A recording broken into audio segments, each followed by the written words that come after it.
lung ngày na lung senga topik le rumah kaum lain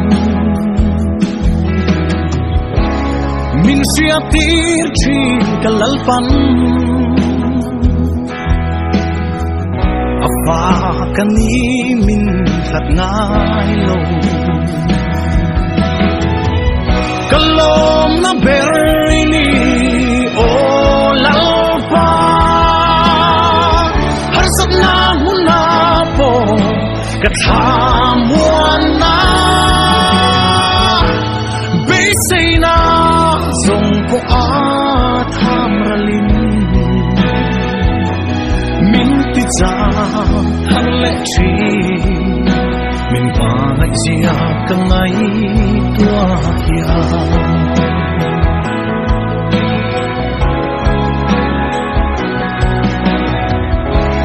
ka bei sei le in ha na song te po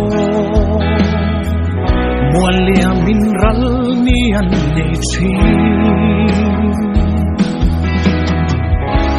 nang sau ini kalalpa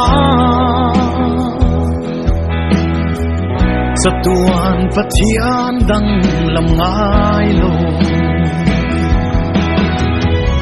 kalom na berini o lalpa har sat na huna po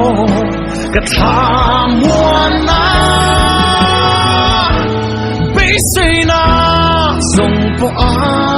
tham ralin min te cha thar le chi min pa ngai zia ka ngai tua hia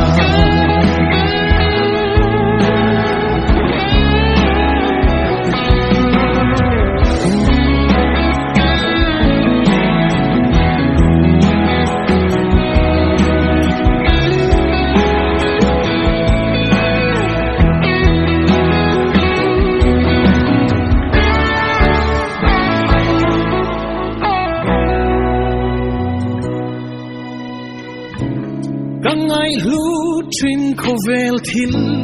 zong te hi janin nei don lo ma ila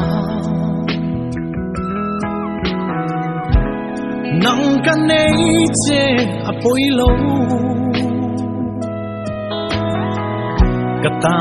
ni to ke o isu kalom na berini o lalpa har sat na huna po kathamuan na beisina zong ko a tham ralin min ti cha thar le chi min pa ngai zia ka ngai tua hia kalom na ber ini o lalpa har sat na huna po kathamuan na beisina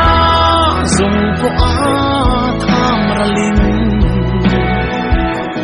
min ti cha thar le chi